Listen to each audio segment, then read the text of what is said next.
Bismillahirrahmanirrahim. Assalamualaikum warahmatullahi wabarakatuh. Alhamdulillah, juga masanya transmisi dua mungkin algoritma sana. Saya mengumpulkan juga pas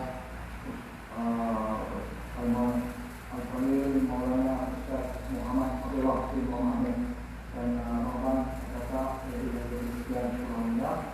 Kemudian kita punya hari ini ada ucapan kepada beliau kepada Ustaz Ismail.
ini kita dapat menyebut dalam satu majlis ilmu pada membicarakan berkenaan dengan ibadat yang paling utama, ibadat yang paling penting, iaitu solat, yang tiap hari seorang itu dituntut untuk menunaikan solat.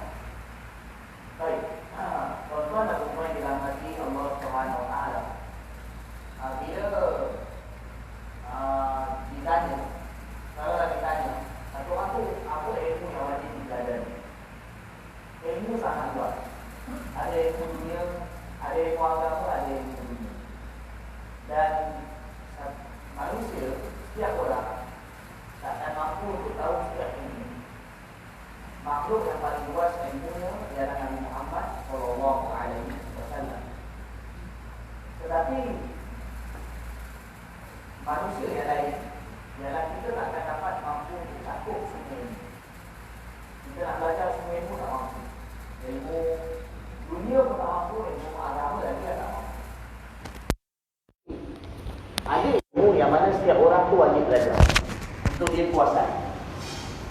Iaitu kita nak bicara ilmu agama lah, bukan nak cerita ilmu dunia. Kita nak bicarakan berkenaan dengan ilmu agama. Apakah ilmu yang mana satu orang tu wajib belajar? Jadi seperti mana yang tuan-tuan dan puan yang dirahmati Allah Ta'ala biasa dengar, dalam ilmu yang mana wajib kita belajar ialah merangkumi 3 perkara. Ialah maknanya 3 jenis ilmu yang wajib kita belajar. 3 jenis ilmu tersebut ialah pertama ilmu akidah, yang kedua ilmu fiqh, yang ketiga ialah ilmu tasawuf. Ni 3 ilmu ni wajib belajar. Tetapi dia ada kadar dia. 3 ilmu ni wajib belajar, tetapi walau bagaimanapun dia ada kadar dia. Ilmu akidah, ilmu fiqh dan ilmu tasawuf. Fiqh lah, ilmu fiqh, dan yang terakhir sekali ialah ilmu tasawuf. Okey, ilmu akidah ni apa dia? Ilmu akidah ialah berkenaan dengan kepercayaan dan keyakinan terhadap perkara yang dibincangkan dalam ilmu akidah. Maka itu nama akidah. Akidah iaitu memberi makna i'tiqad, kepercayaan. Mana apa yang satu orang tu wajib percaya, yang dia wajib yakin. Maka itu ialah ilmu akidah. Ilmu fiqh ialah ilmu yang membicarakan berkenaan dengan hukum hakam. Apa yang boleh, apa yang tak boleh. Maknanya hukum hakam yang 5 tu, iaitu wajib, sunat, harus, makruh dan haram. Maka ini ialah perbincangan ilmu fiqh. Kemudian yang ketiga iaitu ilmu tasawuf. Ilmu tasawuf ialah membicarakan berkenaan dengan akhlak. Akhlak tersebut melibatkan akhlak yang zahir dan juga akhlak yang batin. Akhlak yang zahir yang nampak, dan juga akhlak yang tak nampak dalam hati, iaitu akhlak batin, ataupun dipanggil sifat zahir dan juga sifat batin. Jadi apa yang kena buat, sifat yang kita kena bersifat dengan dia, apa sifat yang kena jauhi. Baik. Jadi 3 ilmu ini ialah wajib kita belajar. Okey, ilmu akidah punya perbicaraan apa dia? Kalau kita pergi pada ilmu akidah, apakah dia perbincangan ataupun subjek utama dalam ilmu akidah? Apa dia?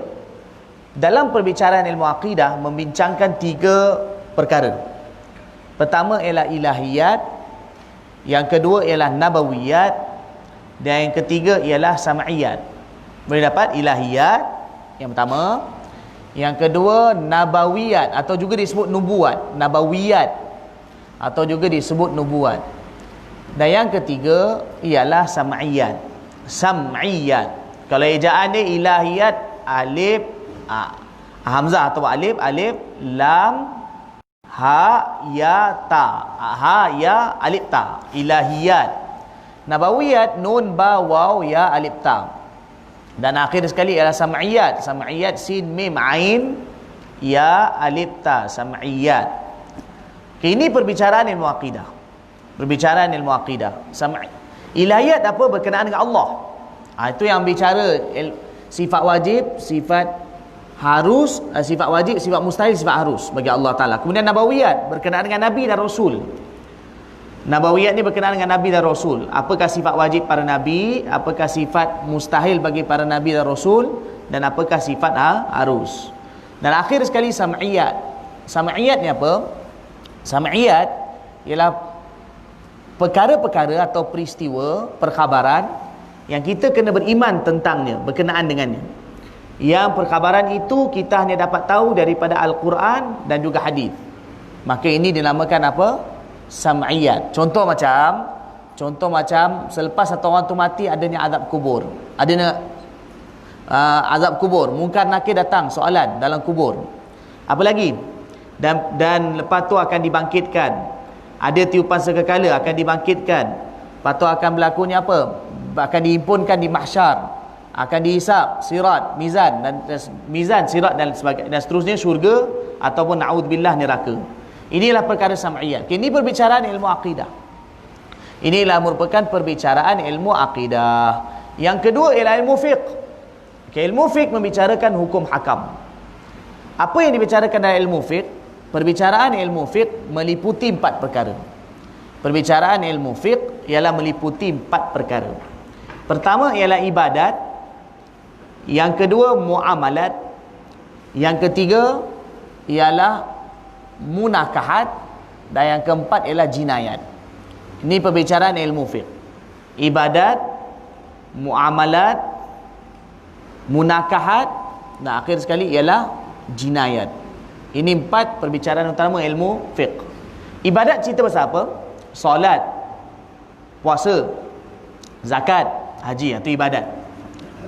Muamalat, tu muamalat yang berkaitan dengan jual beli, pinjam meminjam, kan, pinjam orang, utang, gadaian, dan perkara-perkara lain, tempah barang ke, kan, bab riba semua dibicarakan dalam apa? Dalam bab muamalat. Sebab itu ada dinamakan fiqh muamalat. Fiqh muamalat. Tu perbicaraan ilmu fiqh lah tu. Berkenaan dengan muamalat. Dan yang ketiga apa? Munakahat. Munakahat ni berkenaan dengan nikah kahwin dan bersangkutan dengan dia. Segala yang bersangkutan dengan dia. Kan, nikah, kemudian talak, fasakh, rujuk, lagi zihar, kan, ilak dan lain-lain, iaitu dibicarakan dalam ilmu munakahat, fiqh munakahat. Dan yang akhir sekali ialah jinayat. Jinayat ni berkenaan dengan undang-undang. Orang kalau ambil hak orang, apa hukum dia?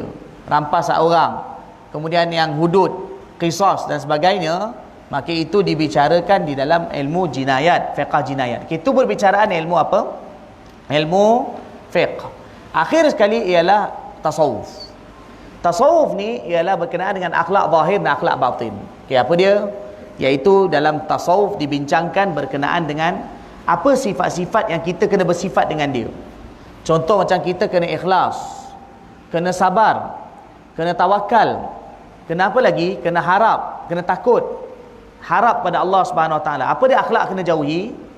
Kan, jangan dengki, jangan marah, jangan berputus asa daripada rahmat Allah Taala, dan jangan bersangka buruk. Ini semua ialah perbicaraan ilmu tasawuf. Nama lain bagi ilmu tasawuf, istilah tasawuf agak kemudian, tapi kemudian pun bukanlah lambat sangat. Kurun kedua, ketiga dah mula ada istilah tasawuf. Tetapi tasawuf juga di nama lain dia ialah disebut dengan nama tazkiyah. Nama lain bagi ilmu tasawuf disebut dengan nama tazkiyah ataupun ilmu akhlak. Baik. Okey, selesai itu. Jadi 3 ilmu ni kita wajib belajar. Ilmu apa? Akidah, fiqh dan tasawuf. Tapi sebenarnya setiap ilmu tu sebenarnya, oleh kerana dia luas, kita kata secara umum kita wajib belajar 3 tu, akidah, fiqh dan tasawuf. Tapi sebenarnya bukanlah setiap perkara halus dalam tu wajib belajar. Secara umum kita kata wajib belajar akidah, fiqh dan tasawuf. Okey, sekarang ni antara yang wajib kita belajar ialah apa? Ilmu fiqh. Ilmu fiqh. Tapi ilmu fiqh pun merangkumi 4 perkara. Iaitu apa dia? Iaitu berkenaan dengan ibadat, muamalat, munakahat dan akhir sekali jinayat. Adakah semua orang tu wajib belajar semua tu? Tak wajib. Tak wajib. Bila dia wajib belajar? Bila dia terlibat dengan perkara tu, maka dia wajib belajar. Boleh faham? Maknanya dalam masalah ilmu fiqh, satu orang tu wajib belajar kalau dia terlibat dengan perkara tu, maka baru wajib belajar. Tapi kalau tak terlibat, maka tak wajib belajar. Tapi belajar tu sunat. Okey, tapi kalau kita pergi pada ilmu fiqh, sebagai contohnya, perbincangan utama yang paling pertama dalam ilmu fiqh iaitu ibadat. Kan ibadat. Ibadat ada apa? Solat, puasa, zakat dan haji. Solat, puasa, zakat dan haji. Okey, solat ada tak di kalangan kita yang terkecuali daripada solat? Solat semua kena solat. Bermakna kita semua pasti akan terlibat dengan solat. Maka wajib belajar pasal solat. Ini tak ada kecuali. Satu orang bila dah baligh, maka dia wajib solat. Dan solat satu hari 5 kali. Maka solat ni tak boleh lari. Nak tak nak kena belajar pasal dia. Kena ada ilmu pasal solat. Maka kan itu dibuat. Kan? Tapi sebenarnya ini antaralah inisiatif. Sebenarnya kena sentiasa belajar solat. Bila puasa, sebagai contoh satu orang lepas dia baligh, nanti akan datang bulan Ramadan, dia kena belajar hukum akam puasa. Kan, bukan puasa dulu. Yalah, tapi kalau datang puasa tu kena puasa, tapi maksudnya puasa sepatutnya kena belajar hukum akam puasa. Zakat, satu orang bila ada harta, maka dia wajib belajar pasal zakat. Kan, satu orang ada harta, dah bekerja, dah ada pendapatan, dah ada gaji disimpan dalam akaun, maka wajib belajar pasal zakat, supaya dia tahu dia wajib zakat ke tak. Kan, nisab dia berapa. Kemudian apa lagi? Haji. Kan, haji ni saya cerita contohnya macam ibadat. Haji, adakah setiap orang wajib belajar haji? Tak wajib. Tapi bila nak pergi haji, wajib belajar pasal haji. Kan, contoh kata dia dah dipanggil untuk buat haji, dia dah ada kemampuan untuk pergi haji, kota dah ada, maka wajib belajar pasal haji. Sebelum buat haji wajib belajar. Tapi kalau dia belum mampu untuk buat haji, tak wajib belajar haji. Tapi disunatkan belajar. Jadi ada keadaan yang masih sunat tapi lepas tu akan jadi wajib. Okey, baik. Okey, contohnya macam lepas tu apa? Ibadat yang pertama. Yang kedua iaitu muamalat. Okey, muamalat adakah semua perkara dalam muamalat wajib belajar? Tak wajib. Tapi kalau satu orang tu nak niaga, kena belajar wajib pasal muamalat. Satu orang nak niaga emas, sebagai contoh, elemen yang boleh terlibat dengan riba. Emas, elemen boleh terlibat dengan riba, maka kena belajar juga bab riba. Itu dalam muamalat. Satu orang ada niaga online. Kena belajar juga perniagaan yang berkaitan dengan online tu. Masuk atas talian. Boleh ke tak boleh? Okey. Lagi apa lagi? Munakat. Fiqh pasal munakat. Munakat maksudnya berkenaan dengan apa? Nikah kahwin. Wajib ke belajar? Kalau orang tu tak nak kahwin langsung, tak wajib belajar. Dia tak nak kahwin, wajib belajar? Tak wajib. Tapi bila nak kahwin, kena belajar pasal nikah. Kena wajib belajar pasal talak. Wajib belajar, kena tahu. Banyak sekali berlaku kes, kadang suami dah jatuh talak pada isteri, tapi dia tak tahu dia jatuh talak. Dan lepas tu dia datang pada isteri dia, dia bersama dengan isteri dia, pada talak dia jatuh. Banyak kadang-kadang berlaku orang melafazkan lafaz yang dia anggap itu tak talak, sebenarnya dah talak. Kadang berlaku kenapa? Sebab tak belajar pasal talak. Maka siapa yang nak berkahwin wajib belajar pasal talak, wajib belajar pasal mahar, mas kahwin, wajib belajar berkaitan dengan dia. Baik, sambung. Lagi jinayat. Jinayat ni yang mana kebanyakan orang tak wajib belajar, tapi sunatlah belajar. Jinayat ni biasa melibatkan qada, hakim. Kadang-kadang orang yang mana terlibat dengan perundangan, lagi-lagi kalau dia terlibat dalam jadi hakim, terutamanya mahkamah syariah, maka wajib belajar pasal jinayat. Yang lain maka hukum dia sunat. Untuk orang lain maka hukum dia sunat. Jadi secara umumnya kita kata walaupun ilmu tu wajib belajar, tetapi dia bergantung juga pada keadaan. Tapi ada keadaan yang mana satu orang tu memang wajib belajar ilmu tersebut. Sebagai contohnya macam dalam fiqh ibadat solat. Satu orang tiap-tiap hari kena 5 kali waktu solat. Oleh kerana itu wajib seorang itu mempelajari hukum hakam pasal solat. Jadi kan itu kita baca kitab ni. Okay, baik. Jadi tuan-tuan dan puan yang dirahmati Allah, kalau tuan-tuan tengok dalam tentatif tu, dalam jadual yang disusun tu, ialah ada berbicarakan berkenaan dengan falsafah solat, hukum qauli, fi'li dan sebagainya, dan juga berkenaan dengan cara mendapatkan khusyuk. Saya tak ikut sangat susunan dalam tentatif tu, tapi apa yang kita baca hari ini, kita muzakarahkan akan merangkumi semua perkara tersebut. Jadi kenapa? Sebagai contohnya, saya rancang mungkin nak letakkan falsafah dan juga maksudnya khusyuk solat tu saya letak akhir. Sebab kerana benda tu dia akan dapat bila kita perbaiki dulu yang zahir. Okey, baik. Jadi tuan-tuan dan puan-puan yang dirahmati Allah Subhanahu Wa Taala, di dalam Al-Quran Allah Subhanahu Wa Taala ada sebutkan berkenaan dengan perintah solat. Tu kita sedia maklum. Dalam solat kan, dalam Quran Allah Taala suruh supaya kita menunaikan solat. Okey, baik. Dalam Quran, dalam hadis pun disebutkan rukun Islam, mana kena tunaikan solat. Baik. Jadi solat kita tahu wajib. Satu orang yang kalau tak solat, apa hukum dia? Satu orang kalau tak solat, apa hukum dia? Seorang yang kalau tak solat kerana malas. Satu orang yang tak solat, dia tetap kata solat tu wajib tapi malas, tak solat. Maka hukum dia berdosa besar, tetapi iaitu kita panggil dia fasik. Tetapi masih lagi dia ini muslim. Orang yang tinggalkan solat kerana malas masih dikira muslim tapi fasik. Fasik maknanya dosa besar. Dia kena taubat dan kena qada semula solat dia. Okay, ada satu orang lagi jenis yang mana dia tak solat ataupun dia tak solat dan mengingkari perintah solat. Apa makna mengingkari perintah solat? Dia dah lah tak solat. Kemudian kalau tanya kat dia, kau kenapa tak solat? Solat tak wajib betul? Orang macam ni ada. Walaupun tak banyak tapi ada kadang-kadang. Kan? Kenapa tak solat? Solat tak wajib. Ini maknanya orang begini dia engkar kewajipan solat. Ini boleh terkeluar daripada agama. Mana apa? Boleh jatuh murtad. Sebab apa? Mengingkari solat. Dan sesiapa yang mengingkari apa-apa perkara daripada agama boleh terkeluar daripada solat. Boleh terkeluar daripada Islam.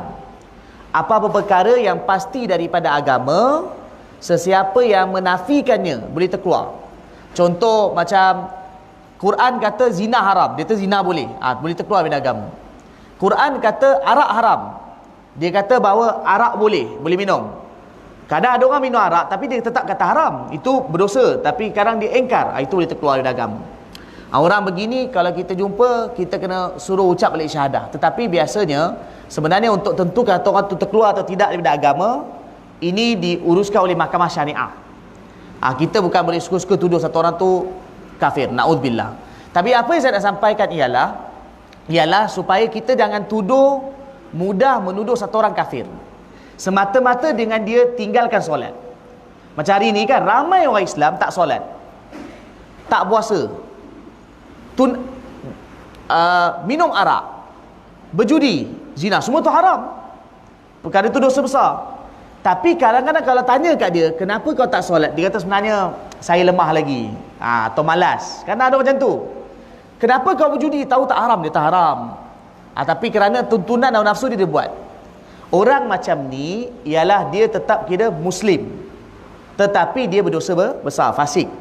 Tapi kalau sampai tahap engkar, itu sampai akan jadi apa? Jadi kafir. Baik. Jadi sekarang ini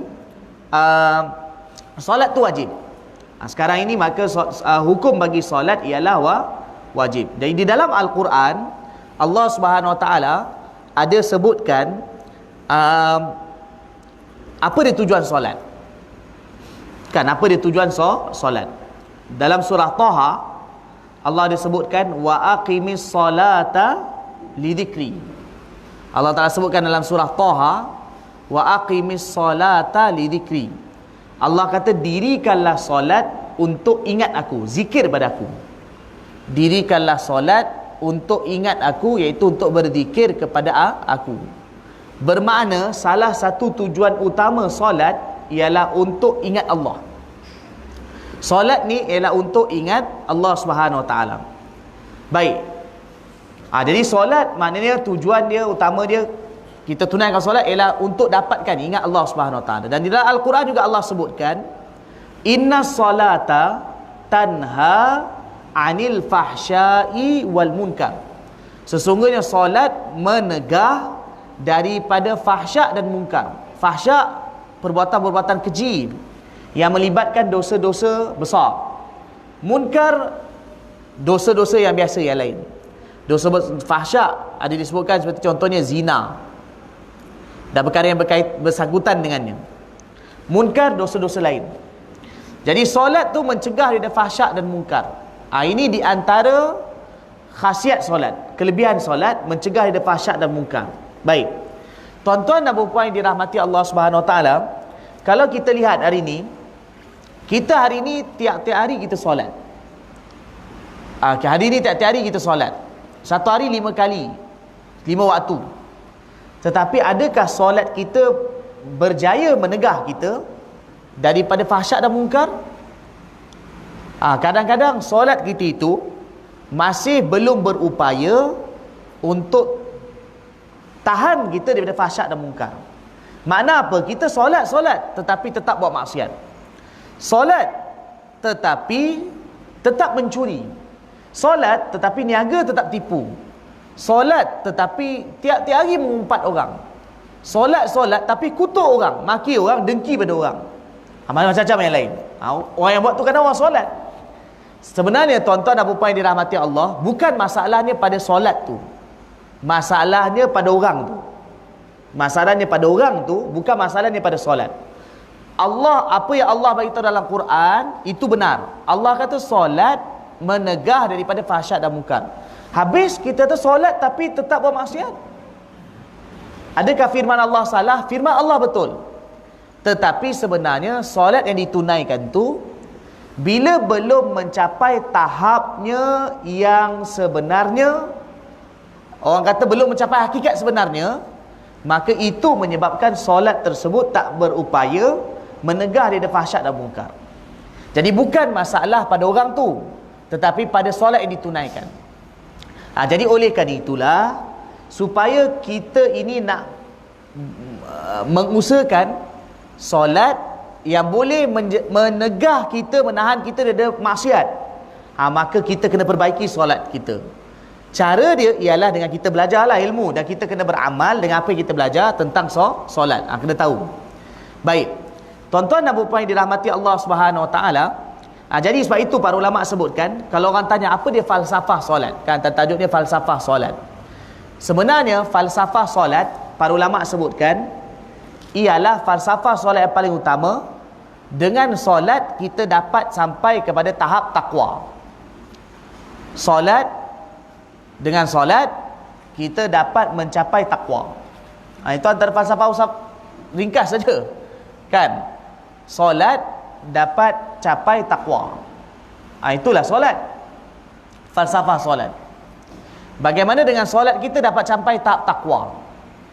Bila ditanya takwa tu apa, duk sebut takwa. Kan kita takwa, kita ni takwa. Apa dia takwa? Dalam khutbah Jumaat, rukun khutbah Jumaat ialah kerana pesan bertakwa. Bahkan dalam dua-dua khutbah pertama dan kedua, kena ada pesan bertakwa. Usikum bitaqwallah atau ittaqullah. Kena takwa pada Allah Taala. Takwa apa dia? Takwa tu apa dia? Okey, kesimpulannya, ringkasan bertakwa, bila kita sebut takwa ialah menjauhkan diri daripada segala larangan Allah Ta'ala. Satu, dan menunaikan perintahnya. Itu takwa. Ini sebenarnya kita biasa didengar, kan? Kita biasa didengar, kita kena tunai perintah Allah, tinggal larangan Allah. Itulah bahasa dia, kan? Itulah takwa. Takwa ialah tunaikan perintah Allah, tinggalkan larangan Allah, dan tunaikan perintah Allah Subhanahu Wa Taala. Maka itulah merupakan takwa. Ini kesimpulan takwa lah. Takwa. Tuan-tuan dan puan yang dirahmati Allah Taala, kita ni semua orang takwa tak? Tuan, kita semua orang takwa tak? Kan? Tuan-tuan dan puan yang dirahmati Allah Taala, kita ni semua orang takwa tak? Kan? Kalau saya tak berani cakap saya takwa lagi. Kalau orang tanya saya Muslim tak? Saya kata saya Muslim lah. Saya orang Islam. Orang tanya orang beriman, saya kata saya orang beriman lemah. Saya orang beriman, tapi saya orang beriman yang lemah. Tak. Takwa. Sebenarnya takwa ni satu tahap yang paling tinggi dalam iman. Takwa ni sebut senang, tapi nak sampai tahap dia, orang kata takwa yang dengan makna sebenar, Itu tahap yang tinggi. Kenapa tuan-tuan? Kita tengok takwa apa dia? Tinggal segala larangan Allah. Oh, ingat senang. Kita ni kadang-kadang kita bukan senang nak tinggal daripada larangan Allah Ta'ala. Kadang mata kita, telinga kita, mulut kita, kan? Jadi kadang-kadang tiap-tiap hari kita buat maksiat. Sama ada sedar atau tak sedar. Orang nampak atau tak nampak hati kita. Itu maksiat kadang-kadang kita buat. Kan? Tiap-tiap hari mengumpat. Kan? Mengumpat kadang. Kan? Mengumpat.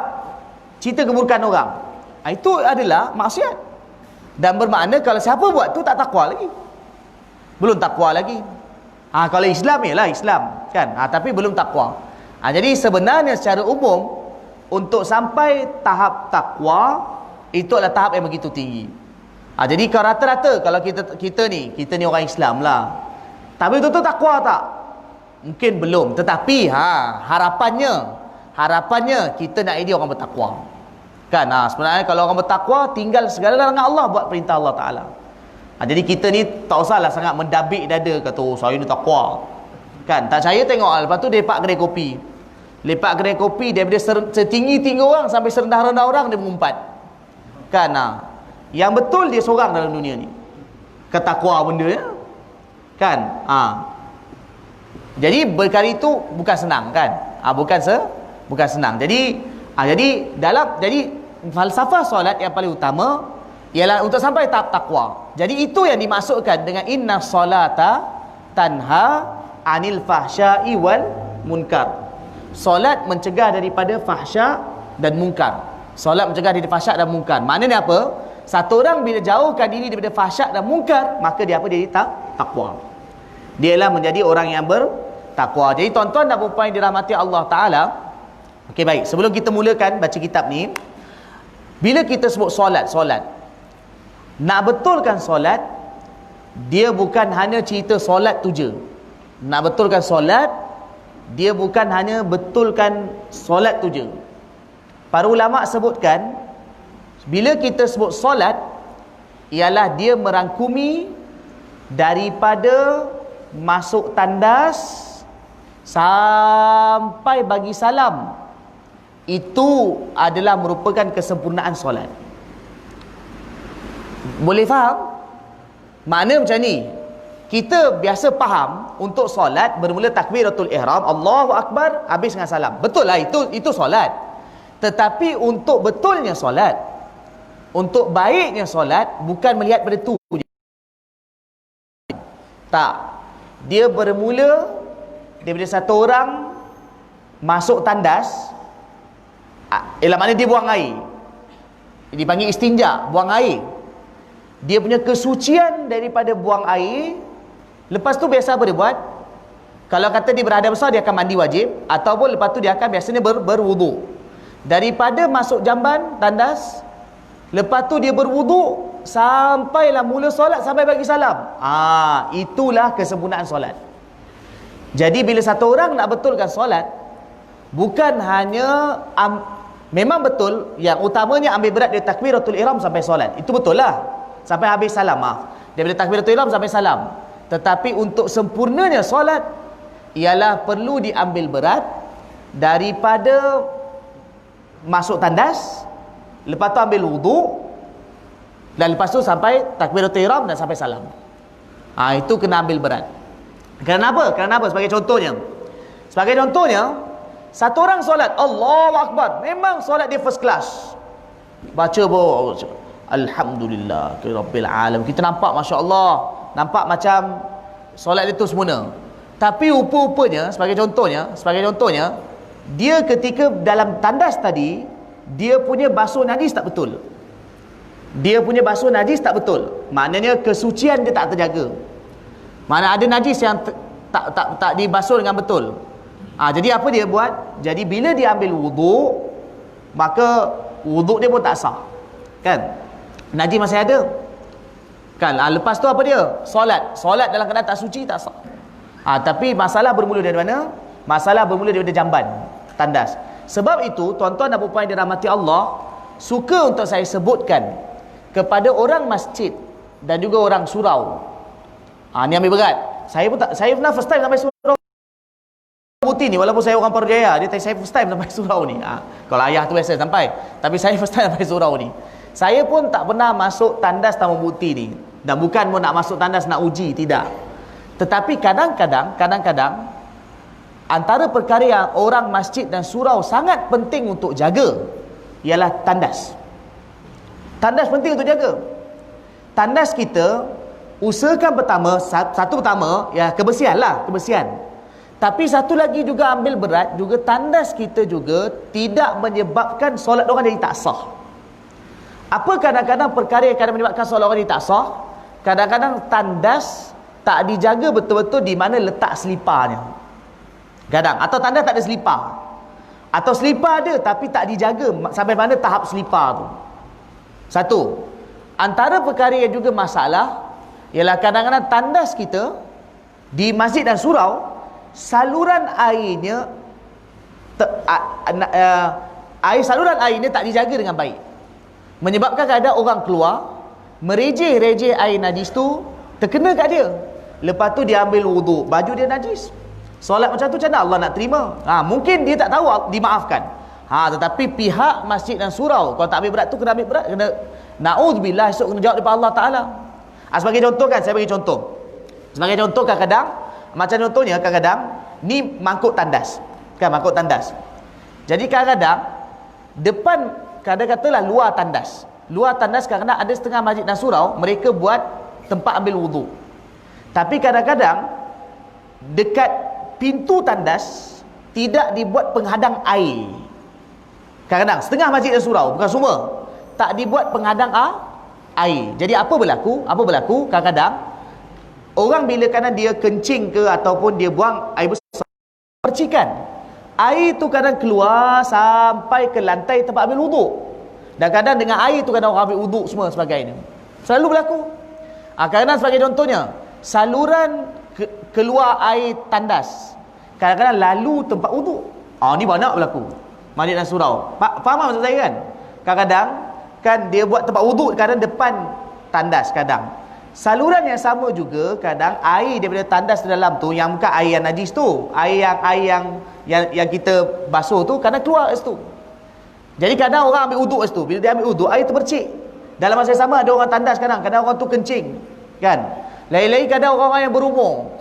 Kadang-kadang bila mereka buang air kecil, banyak saya tengok kadang pintu tak tutup. Okey, pintu tak tutup satu cerita lah. Tapi kadang dia buang air kecil budi. Pancut je. Lagi-lagi yang lelaki ni, tak apalah, itu dia uzur.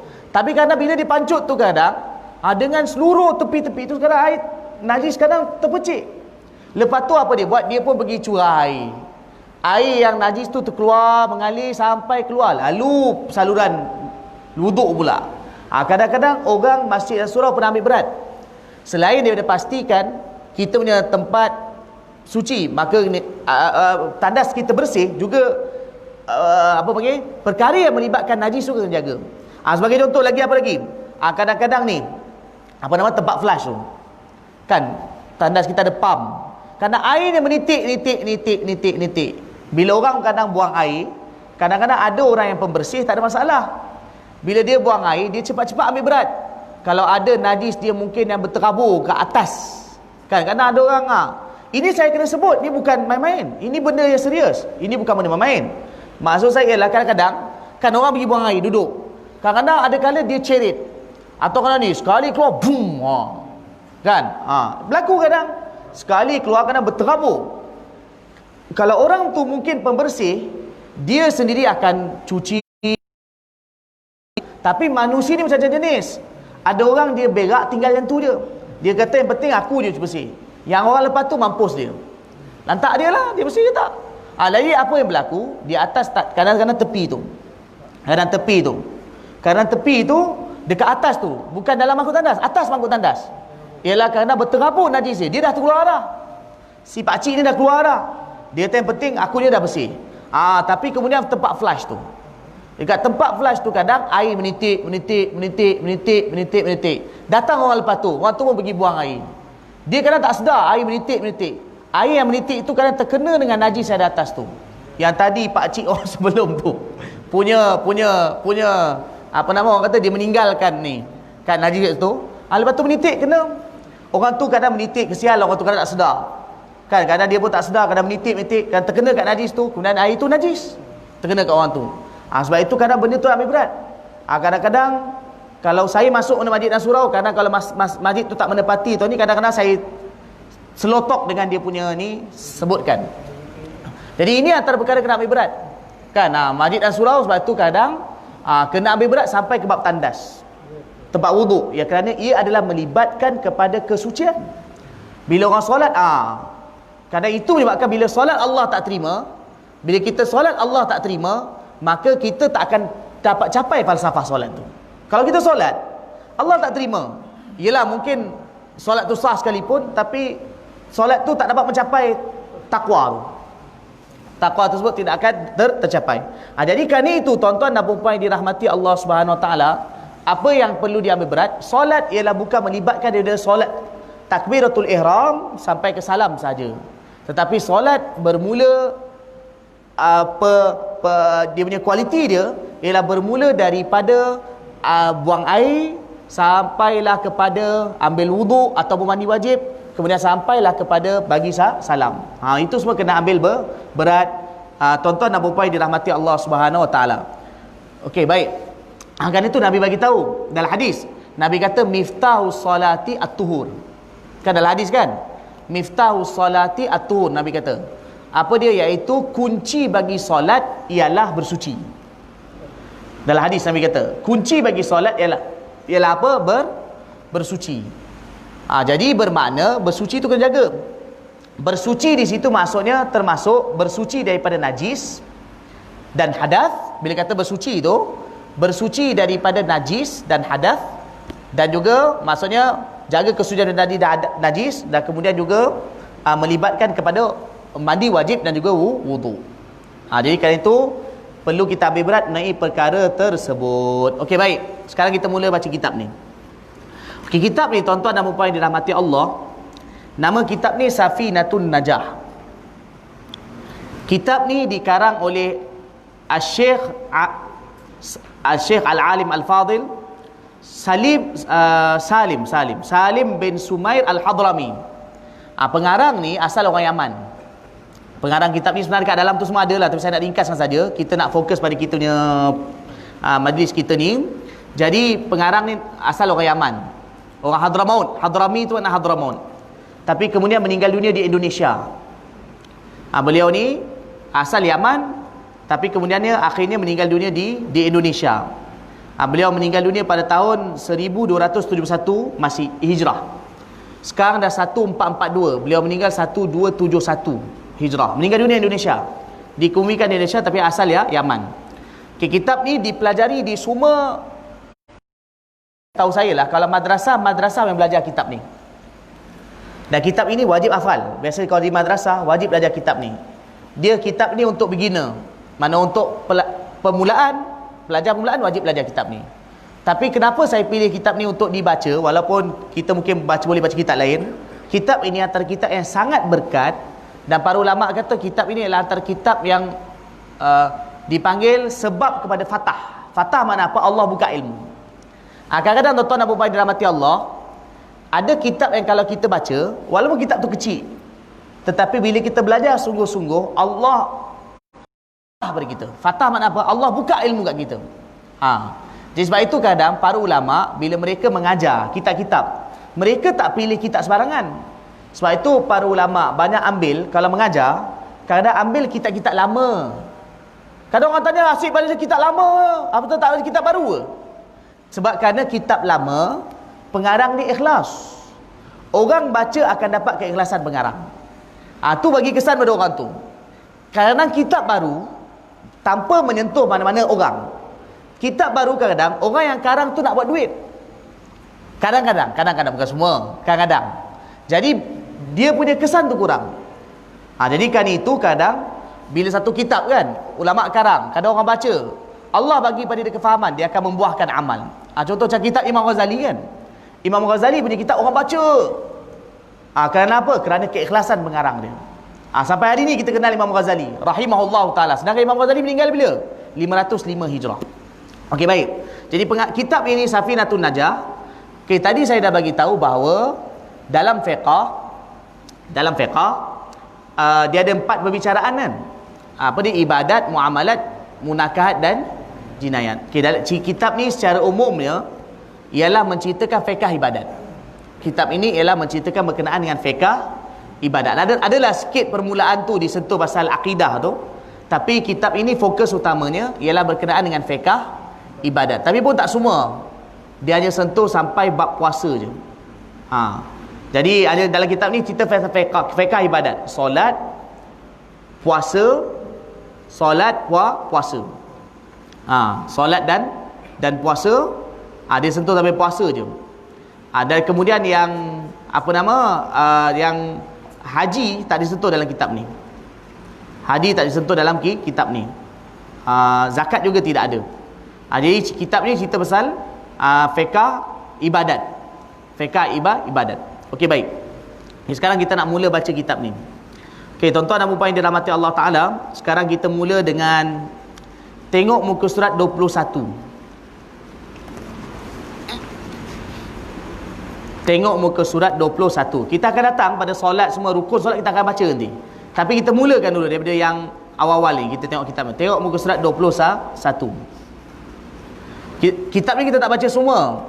Kita nak lebih membicarakan perkara-perkara yang berkaitan dengan solat. Dan yang berkaitan dengan solat. Okay. Jadi, pertama 21. Muka surat 21. Okey, faslun. Dia ada bahasa Arab dan kemudian ada bahasa Melayu. Kitab ni asalnya bahasa Arab je lah. Tapi kemudian alhamdulillah kitab ni dah diterjemahkan dalam bahasa Melayu. Jadi antara terjemahan ni ada ni lah yang kita pakai ni. Jadi yang terjemah ni sahabat saya. Beliau ni ustaz yang terjemah ni nama Ustaz Ali Asa ni. Ustaz Ali Asa Burhan ni. Ustaz Ali Asa ni sahabat saya, kawan baik saya lah. Beliau ni duduk dekat beliau ni sekarang ni bertugas sebagai Qadi Jelbu. Beliau ni orang dia muda lagi, tua sikit lah dari saya. Dia dekat 40 kot. Jadi dia sebagai Qadi Jelbu, jadi beliau terjemahkan kitab ni. Sekarang ni duduk kat Senawang. Okey, baik. Jadi tanda baligh. Ni sekarang kita kena tahu dulu tanda baligh. Okey, faslun. Alamatul bulughi thalathun. Tamamu 15 sanatan fi dzakari wal untha wal ihtilamu fi dzakari wal untha li 9 sinin. Wal haidhu fil untha li 9 sinin. Okey, pasal 4. Okey. Tanda baligh itu 3 perkara. Okey, kenapa pengarang kitab ini bicarakan pasal tanda baligh? Bicarakan pasal tanda baligh. Kerana orang yang wajib untuk tunaikan solat dan lain-lain ialah orang tu mukallaf. Tuan-tuan biasa dengar kan lafaz mukallaf. Pernah dengar ke mukallaf? Pernah dengar kan? Apa ni mukallaf? Apa makna mukallaf? Mukallaf ialah orang yang dibebankan dengan tanggungan syariat. Itu mukallaf. Makna mukallaf ialah orang yang mana dia wajib solat, puasa, zakat, haji dan lain-lain. Dia ni ada apa yang dia buat tu ada hukum. Dia ada dosa pahala. Maka orang ni apa dinamakan sebagai mukallaf. Mukallaf. Apa dia syarat mukallaf? Bagaimana satu orang tu boleh jadi mukallaf? Syarat mukallaf 3. Al-Islam wal bulugh wal aqlu. Pertama Islam, syarat pertama mesti kena Islam lah. Masuk Islam. Nombor 2 baligh. Nombor 2 ialah baligh. Nombor 3 ialah berakal, al-aqlu. Ini syarat jadi mukallaf. Al-Islam, baligh, berakal. Berakal maknanya boleh berfikir, faham, tak gila. Kan? Tidak waras. Faham Tidak waras. Kalau orang Kalau orang yang tak waras, tu tak kira. Jadi mesti kena waras, berakal. Baik. Ini syarat jadi mukallaf. Jadi oleh kerana tu antara syarat mukallaf ialah kena apa? Baligh. Maka oleh kerana tu dalam kitab ni diceritakan pasal tanda baligh dulu. Tuan Haji sampai kau apa? Rehat kau apa? Sampai 10. Rehat yang pertama 10.30. Okey, baik. Tak apa. Okey, 3 jadi tanda baligh tu 3 perkara. Tanda baligh tu 3 perkara. Sebenarnya dalam kitab ni sebutkan 3. Tapi sebenarnya kalau untuk lelaki 2 je. 2 daripada 3 ni. Kalau untuk perempuan 3-3 boleh. 3-3 boleh. Okey, yang pertama, sempurna umur 15 tahun iaitu kamariah pada lelaki dan perempuan. Ni kan dah semula umur 15 tahun pada lelaki dan perempuan. Tapi tahun tu ikut tahun Kamariah. Tahun Hijri, bukan ikut tahun Masih. Sebab dia macam ni. Kerana ada orang dia langsung tak keluar mani. Mani tak pernah keluar, tak pernah mimpi, tak pernah apa, jadi tak pernah keluar mani dan sebagainya dan seumpamanya. Jadi dia ni mungkin kadang setengah orang kadang fikiran dia bersih betul. Bersih betul. Jadi dia tak berlaku. Dia keinginan pun tak ada. Jadi waktu tu tapi macam mana pun dia terus membesar. Tapi bila dah sempurna umur 15 tahun, tanda balik yang lain yang nombor 2, nombor 3 tu tak berlaku pada dia. Bila tanda balik yang nombor 2, nombor 3 tu tak berlaku pada dia, tapi bila sampai 15 tahun, maka dia dah kira balik.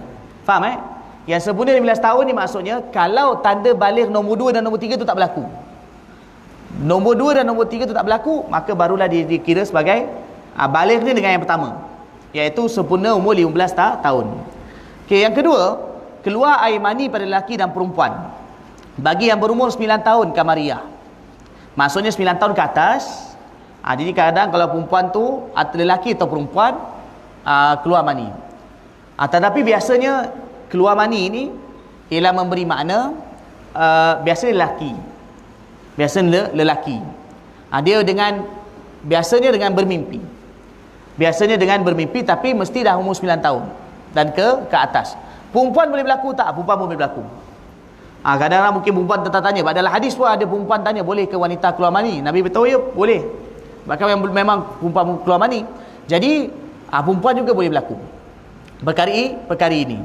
Biasanya dia berlaku dengan apa? Mimpi. Tapi satu orang katalah orang tu dah umur 9, 10 tahun, 11 tahun, katalah dia keluar dengan cara yang lain. Keluar mani dengan cara yang lain. Faham sini cara tu, dia keluarkan. Pun akan balik. Okey, baik, sambung. Okey, nombor 3. Keluar darah haid pada perempuan. Ni nombor 3 ni laki tak adalah. Ni perempuan je. Keluar darah haid pada perempuan bagi yang berumur 9 tahun, iaitu 9 tahun Kamariah, mana dah cukup 9 tahun ke atas, ataupun dah dekat-dekat 9 tahun. Kadang-kadang dia lebih kurang lagi 9 tahun tu, para ulama sebutkan ialah tak sampai lagi 10 hari, tak sampai lagi 2 minggu. Maksud dekat-dekat nak 9 tahun dah. Lepas tu dah keluar darah, maka pun dah dikira balik. Kan? Dah dikira balik. 9 tahun ke atas, 10 tahun ke atas. Kan? Rata-ratanya secara umumnya dan dalam kitab ada sebutkan antara lelaki dengan perempuan biasanya siapa lagi cepat balik secara umum biasanya perempuan.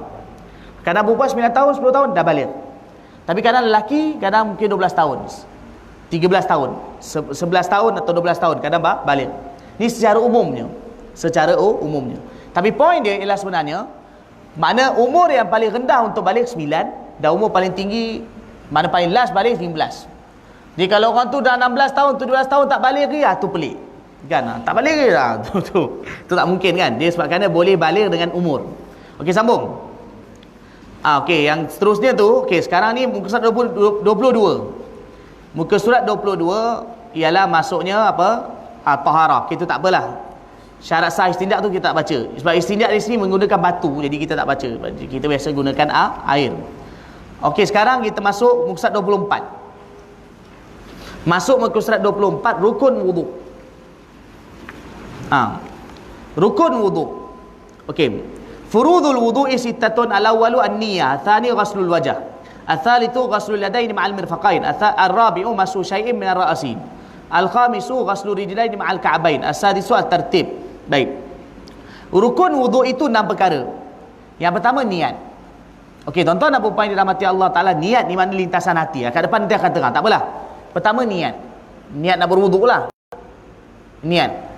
Jadi niat ni dia tak disyaratkan mestikan lafaz kat mulut. Kat depan gua akan beritahu, tapi saya beritahu awal dulu niat. Niat ialah niat nak berwuduk lah. Biasanya niat yang diajar oleh ulama, nawaitul wudu'a lillahi ta'ala. Saja aku berwuduk kerana Allah Ta'ala. Saja aku berwuduk Allah Ta'ala. Bila waktu niat? Kan? Bila waktu nak niat tu? Waktu niat bila? Waktu bagi niat ialah ketika basuh muka. Ketika mula-mula basuh muka. Itu waktu tu yang wajib niat. Ni maksudnya saya kata waktu wajib niat ialah ketika basuh muka. Masa satu orang bila dia ambil dia basuh muka kat sini, Tapi bila dia turun, dia mula niat kat sini. Katalah dia mula niat kat mulut ini. Dia mula niat kat mulut dia. Jadi waktu tu yang dah dikira basuh mulut dia tu. Yang atas kalau lah tak lafazkan niat, nawaitul wudu'a lillahi ta'ala, tak sebut. Tapi ketika dia angkat wudu, ketika basuh muka tu dalam hati dia kata, aku wudu kepada Allah Ta'ala, maka dah sah. Faham? Walaupun tak lafazkan ni niat. Lafaz niat hukum dia sunat. Yang penting niat tu dalam hati, qasad tu. Okey, yang kedua membasuh muka. Yang kedua basuh muka. Ni had muka, maknanya had muka ialah daripada sini sampai sini dan sini dan sini lah. Ni semua ialah had muka. Muka wajib, bila basuh muka wajib dilebihkan sikit. Bila basuh muka wajib dilebihkan sikit. Sikit dilebihkan supaya pastinya semua tu basuh. Sebab ni kan ada border kan. Jadi bila basuh muka tu lebihkan sikit, dia lebihkan. Sikit lebihkan. Persoalan biasa timbul kalau contoh kata satu orang kadang-kadang dia ada janggut tebal. Kadang ada orang janggut tebal, ada orang janggut nipis. Kalau ada orang yang janggut dia nipis, janggut orang yang siapa yang janggut nipis, maka dia wajib basuh semua muka dia tu. Maksudnya kalau basuh semua. Orang yang janggut tebal, dia hanya wajib basuh muka, dan lepas tu yang dia ada wajib basuh zahir. Dalam tak wajib basuh. Dalam tak ada sunat selat. Dalam hanya sunat selat. Okey, apa yang bezakan antara janggut nipis dan janggut tebal? Apa yang bezakan di antara janggut nipis dan janggut tebal? Dalam kitab sebutkan, kalau satu orang tu kita bercakap dengan dia, cakap dengan jarak yang normal, kita boleh nampak dagu dia nampak jelas. Dagu dia ni nampak jelas. Maka orang tu dikira janggut nipis. Maka wajib basuh semua ketika basuh muka. Tapi kalau orang tu ketika bercakap dengan dia, jarak yang normal, tak nampak dia punya dagu dia, maka orang ini dikira janggut tebal. Maka dia hanya wajib basuh zahir. Itu pun tak semua, wajib basuh zahir saja. Dan dalam tu hanya sunat selat kan. Jadi itu rata-rata kadang macam orang India, Pakistan kan, kadang janggut dia tebal, kadang orang pelihara janggut, ada orang tak pelihara janggut. Jadi kalau macam rata-rata ni, kebanyakan ni semua wajib basuh semua. Dagu tu wajib basuh semua. Okey, baik. Itu berkenaan dengan apa? Basuh muka. Berkenaan dengan basuh muka. Okey, baik. Wanita kadang-kadang, wanita ni kadang dia ada apa? Kalau katalah contoh kata kadang contoh lelaki sama, dia ada ni apa panggil ni, sideburn, orang dia panggil sideburn kan. Sini ni. Maka kadang ada macam rambut yang sini. Kan dia ada rambut tu. Rambut tu wajib dibasuh. Rambut tu wajib dibasuh. Rambut tu di situ wajib dibasuh. Okey, basuh rambut kat situ. Okey, baik. Itu kerana rambut tu dikira berada dalam had muka. Rambut tu berada dalam had muka. Okey, sambung. Yang ketiga, membasuh kedua-dua tangan serta kedua-dua siku. Maksudnya tangan dan siku dibasuh. Ni jelas lah kan? Sampai sini. Okey, sampai siku. Okey. Yang keempat, menyapu sebahagian daripada kepala. Tuan-tuan tengok muka apa dia? Basuh. Muka ialah basuh. Okey. Nombor 3, tangan juga basuh. Nombor 4, kepala. Kepala dia tak kata basuh, dia tersapu. Okay, tengok nombor 5 lah. Nombor 5, kaki. Kaki pun basuh. Jadi ada beza antara basuh dan sapu. Ada beza antara basuh dan sapu. Okay, tengok. Tangan basuh. Lepas tangan, lepas tu muka basuh. Lepas tu tapi rambut sapu. Sapu. Kaki basuh balik. Jadi sapu, apa maksud sapu? Sapu ni ialah bermakna memadai. Satu orang basahkan tangan dia dibasahkan, kemudian dia sapu, maka itu dah kira sah. Okey. Sebanyak dalam mazhab Syafi'i, sebanyak mana sapu dekat kepala yang sah. Sebanyak mana sapu dekat kepala sah. Satu orang kalaulah dia sapu sehelai rambut, bukan sehelai rambut, sebahagian daripada sehelai rambut, bukan sebahagian rambut, dia hanya sapu sebahagian daripada sehelai rambut, dengan syarat dalam had kepala. Dalam had kepala ni, kepala dia sapu sebahagian daripada sehelai rambut dalam had kepala, ataupun dia sapu kepala. Kalau dia botak, sapu sikit kepala dia, walaupun sikit sapu, maka dengan syarat benda tu dalam had kepala, maka dah kira sah. Ni untuk wuduk, maka dah kira sah. Okey, sebab ini contoh macam mana? Dia ambil air, cik, punya kedekutnya, macam ni je. Kan sah. Hukum dia sah. Tapi syarat dalam hak kepala. Kalau satu orang ada rambut panjang, ada orang rambut panjang, rambut itu kalau ditarik keluar daripada hak kepala. Rambut tu kalau ditarik keluar daripada hak kepala. Contoh kata rambut tu tarik ke depan. Apa dia buat? Tarik rambut, dia ambil air, sabu kat sini. Ni pun perangai tak? Kan? Nanti ni buat ini tak sah. Sebab apa? Apa yang disapu itu keluar daripada hak kepala, tu tak sah. Walaupun dia letak kat sini, dia sapu kat situ, pun tak sah. Sebab tarik hak kepala, keluar daripada hak kepala. Jadi poin dengan betul. Sapu pada kepala ialah dengan syarat sapuan itu, sapu tu maksudnya setakat cukup basuhkan tangan. Tangan tu dah lembab, basah, sapu. Tapi apa yang disapu itu paling kurang dalam mazhab Syafi'i, paling kurang ialah paling kurang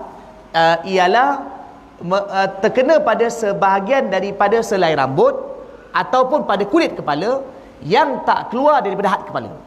Maka itu dinamakan sapu. Tapi itu tak afdal lah.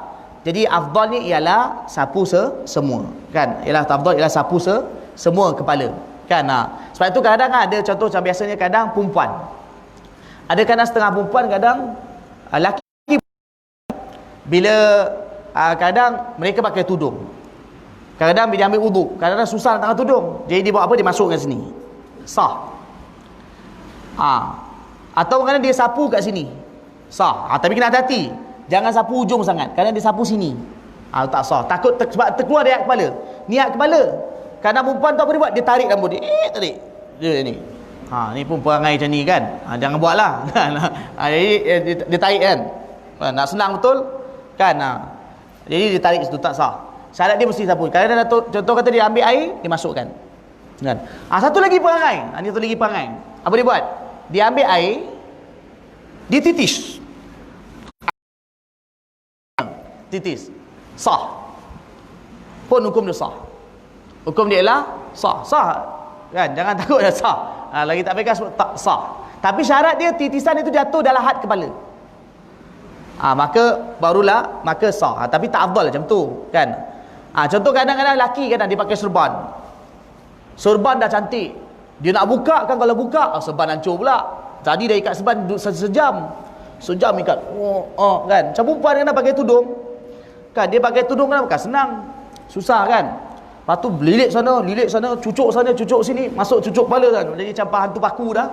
Jadi dia nak buka tu susah. Lelaki pun kadang dah pakai serban cantik, dia nak buka susah. Jadi kadang tak diwajibkan buka. Yang penting bila sapu tu sampai. Kadang lelaki kan kadang dia pakai kopiah, kadang dia tolak je kopiah dia macam ni. Kan? Tapi syarat kepala sah. Ketika ambil wuduk kan. Kadang pakai serban dia tu ni. Tapi dalam kitab sebutkan dalam kitab sebutkan bahawa satu orang kalaulah selepas dah dia sapu yang wajib, contoh kata sapu wajib, sunat sebenarnya dia sempurnakan sapuan di atas tu. Tapi selepas sapu yang wajib tu. Contoh macam ni kan, orang tu pakai serban. Dia pun sapu depan. Lepas tu sunat dia sempurnakan, baki tu sempurnakan atas serban. Itulah kitab itu. Itu adalah hadis kan, Nabi ada sempurnakan sapuan atas serban selepas sapu yang wajib. Syarat dia mesti sapu yang wajib. Dia bukan maksud hadis tu yang Nabi sapu atas serban tu bukan maksud dia Nabi sapu atas serbannya, bukan. Maknanya dah di depan ni sapu, lepas tu sempurnakan atas serban. Boleh faham? Kalau perempuan pun sama, maknanya contoh kata dia dah sapu depan, sempurnakan sapuan di atas di atas tudung dia. Tapi bukan, jadi bukan basahkan lah, bukan maksud dibasahkan, sempurnakan, buat syarat sempurnakan sapuan. Jadi di kepala ialah sapu, bukan basuh kan. Jadi kalau orang tu dia over maksud saya dia pergi basuh kepala dia. Yang wajib sapu tapi dia sebab basuh mestilah lebih dari sapu kan. Kadang orang-orang ini was-was ni. Kena doa kepada Allah supaya jangan kena was-was. Ada seorang ada was-was. Dia punya ambil wuduk dia, Allah seksanya.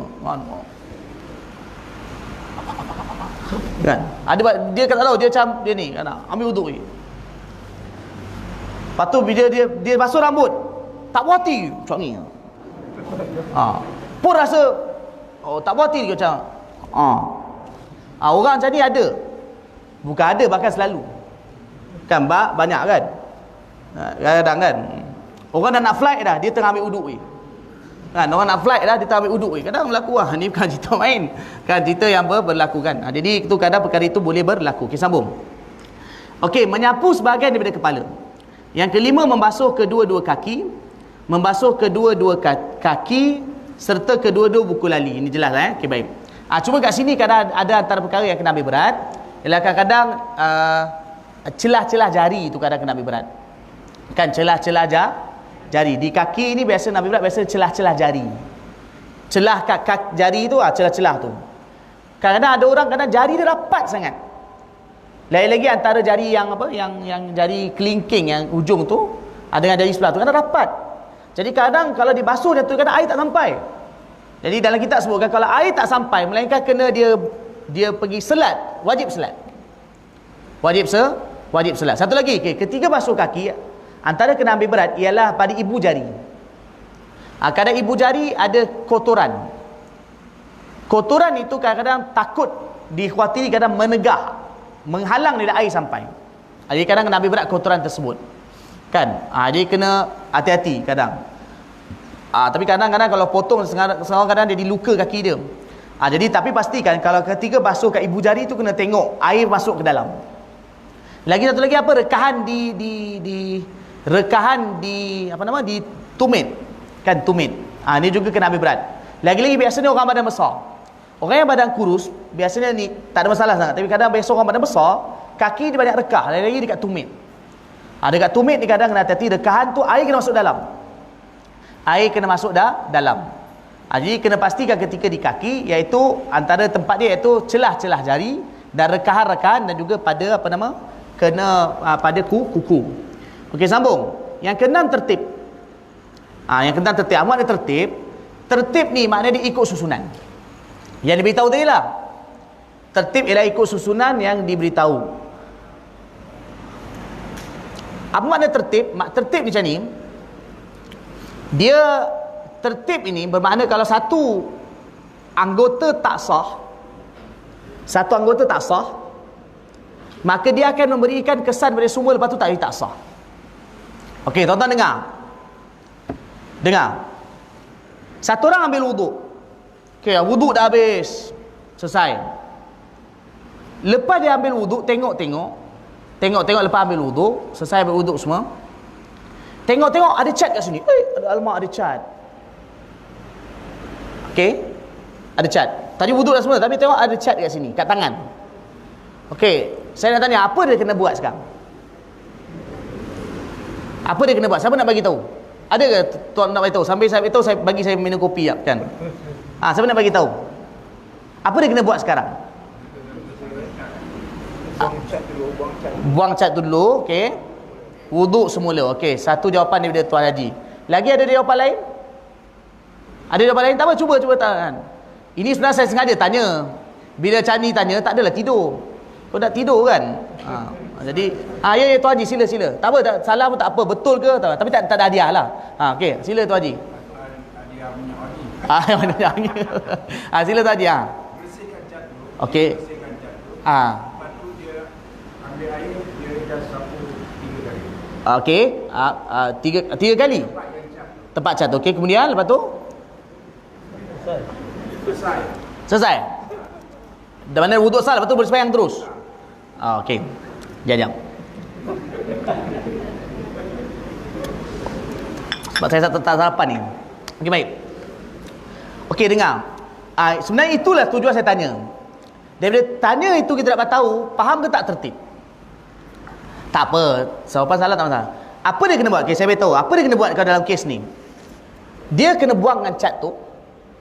Okey, dia kena buangkan cat tu. Dia basuh kat cat tu. Tak payah 3 kali, sekali je. Sebab 3 kali tu kalau sunat. Tapi yang wajib sekali. Okay, kita nak ceritanya paling kurang basuh sekali lah. Dia sapu. Dia basuh kat situ. Okey. Sekarang ni yang masalah cat tu kat mana? Kat tangan kan? Bila tertib, saya dah beritahu tadi dah, sangkut tu kat tangan. Dan dia akan bagi jejas kepada yang selepasnya. Apa selepas tangan? Selepas tangan ialah kepala dan kaki. Tapi sebelum tangan apa dia? Ada muka. Yang muka dah okey. Sampai kat tangan masalah. Jadi tangan masalah, dan bila tangan masalah, tangan tu kacau, yang lepas semua kacau. Boleh faham?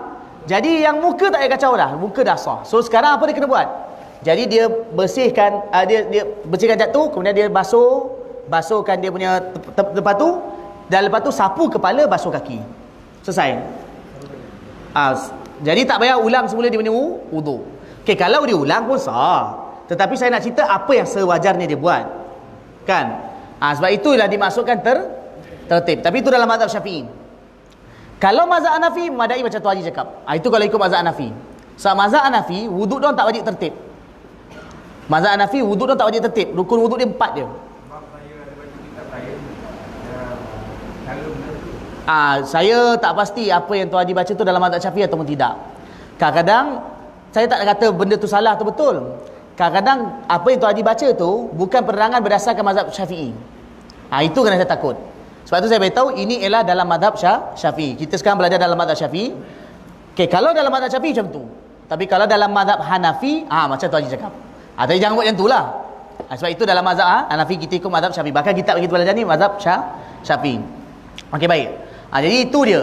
Jadi sekarang ni dia basuh tangan dia, lepas tu dia dia pergi sabu kepala dan lepas tu basuh kaki. Selesailah ni.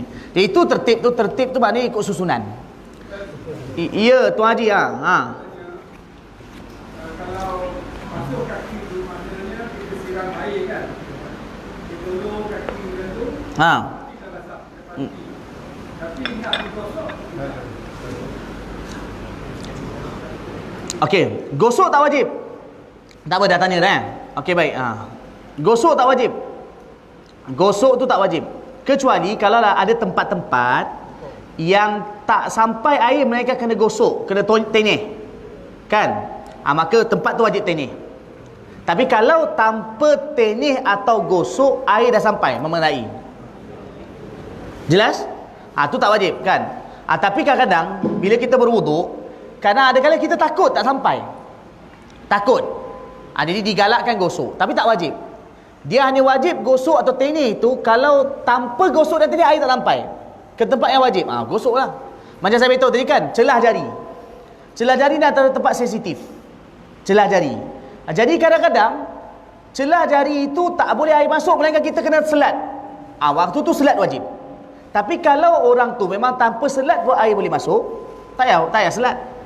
Jadi gosok ke selat ke apa wajib kalau kata air tak dapat sampai melainkan dengannya. Okey. Tapi syarat dia mesti yakin lah air sampai. Air sampai dengan yakin. Assalamualaikum Ustaz. Tentang sunnah tu tadi. Jadi kalau perempuannya kalau rambut panjang mesti panjang kan? Jadi dia kena keluarkan semua rambut untuk yang bahagian segmen tu untuk basuh. Ya, betul basuh. Sebab tu sebenarnya ada ulama sebutkan cara dia kadang perempuan kalau sideburn tu panjang potong kan. Situ je lah, jangan potong semua. Jangan tambah situ je sideburn tu dipotong. So kalau kitab fiqh itu situ sideburn tu wajib dibasuh sebab dia dalam kawasan muka. Bila dalam kawasan muka maka segala bulu dalam kawasan muka wajib dibasuh. Kan macam contohnya kening ni semua kan, bulu mata wajib dibasuh. Okey, satu saya tertinggal tadi, biji mata wajib basuh tak? Biji mata tak payah. Kan, biji mata tak wajib dibasuh kan. Mana tahu kau orang dibuka mata basuh? Tak wajib. Biji mata, tapi bulu mata wajib. Ketika wuduk bulu mata wajib. Kening wajib. Kan? Kening wajib. Okey, sambung. Okey, kita nak fokus pada yang utama lah kan. Yang utama dan kadang kesalahan yang berlaku. Okey, baik. Kita tertib. Okey, sambung. Faslun. Okey. Faslun an-niyatu qasdu syai' muqtarinan bi fi'li wa mahalluhal qalbu. Wa mahalluhal qalbu. Tadi pasal soalan wanita tadi tu, dia ada dia punya solusi apa, dia punya penyelesaian dia lah. Cara dia jangan bagi rambut yang kat sideburn tu panjang. Dia depan ni jangan bagi panjang. Okey, kat situ boleh pendekkan. Jadi mudah nak basuh. Mudah dia nak basuh. Okey, sambung. Okey, faslun an-niyatu qasdu syai' muqtarinan bi fi'li wa mahallu al-qalbu wa talaffudhu biha sunnah wa waqtuha 'inda ghasli awwali juz'in min al-wajhi. Ni. Ini tadi ada cerita bab niat dia. Kita kata niat kan. Okey, apa dia niat? Niat adalah mengqasadkan sesuatu disertai dengan perbuatannya. Makna serentak dengan perbuatannya. Okay, apa makna qasad? Qasad tu makna dia kita nak buat benda tu. Itulah qasad. Kita biasakan aku, kan kita kata sahaja aku tu mana aku nak. Faham kan sahaja aku nak buat sekian. Jadi sahaja aku tu lah nama dia niat, dan niat tu lah qasad. Jadi niat, qasad, sahaja aku tu lah dia niat. Jadi niat tu ialah qasad untuk satu perkara, qasad nak buat satu perkara. Kalau wudu lah. Kalau kata solat lah. Qasad tu niat untuk solat, maknanya qasad untuk solat. Kan? Okey, baik. Disertai dengan perbuatannya. Maknanya niat tu kena serentak mula dengan perbuatan tu. Serentak. Okey, kalau wudu, mana niat dia? Niat yang wajibnya ialah ketika basuh muka. Niat wajib ketika basuh muka. Okey, kalau solat, takbiratul ihram, mana niat dia? Niat dia ialah ketika takbir tu. Allahu Akbar. Antara alif sampai ra. Allahu Akbar, makna tu niat. Dalam hati. Lafaz niat, tu sunat tu sebelum tu. Jadi kadang banyak orang ingat sebelum, tapi nanti kita akan sentuh ke depan ni, kita sambung. Jadi niat itu ialah mengqasadkan sesuatu disertai dengan perbuatannya. Okey, baik. Tempat niat itu adalah hati. Jadi ini antara perkara yang sangat penting dan selalu berlaku kesalahan. Kan? Selalu berlaku kesalahan kan. Kadang orang ingat lafaz niat tu wajib. Lafaz niat apa nanti kita sambung lagi. Nanti lo. Jadi melafaz tempat niat itu adalah hati, melafazkan niat itu sunat. Ni penting untuk kita ambil berat. Ini penting tak berat, dan ini selalu berlaku kesalahan. Maksudnya selalu berlaku salah faham. Kan kat sini. Lafaz tempat niat tu hati, lafaz niat tu sunat. Selalu orang ingat bahawa lafazkan niat tu wajib. Itulah niat. Sebenarnya itu kan niat. Itu baru lafaz niat. Itu baru lafaz niat. Kan orang nak semayang. Jadi bila datang kan, usolli fardhu zuhri 4 rakaatin kan. Itu lafaz niat. Itu apa hukum? Itu sunat dia. Kalau itu tak ada, masih lagi sah semayang. Yang wajib ada ialah ketika nak takbir Allahu Akbar dalam tadi niat. Itu yang wajib. Jadi afdalnya gabungkan dua-dua. Lafaz niat sebelum, kemudian ketika ni apa dia? Ketika nak takbiratul ihram, maka dia pun berniat. Qasad dalam hati, nak solat fardu zuhur. Solat fardu zuhur, maka itu dinamakan apa ni? Niat. Okey, kenapa dalam mazhab Syafi'i sunat melafazkan niat? Bila kita lafazkan niat, maka dia akan membantu hati itu untuk berniat. Kerana itu lafaz niat tu sunat. Boleh faham? Lafaz niat tu tak wajib, tapi kenapa sunat? Kan? Nanti kan ada orang kata bid'ah pula. Sebab ni ada mazhab lain, tak apa. Tapi disebutkan kerana bila kita lafazkan niat, dia akan bantu untuk mudah kita niat dalam hati. Sebab tu kita lafazkan niat. Tapi jangan sampai salah sangka bahawa lafaz niat tu wajib. Itu hukum ni sunatnya. Lafaz niat hukumnya ialah sunat, tidak wajib. Kan? Kim. Kadang banyak orang kan, kadang-kadang bila nak semayang, kadang-kadang dia ni niat tu boleh lama. Lafaz niat tu lama betul. Lafaz tu sunat. Kan? Usolli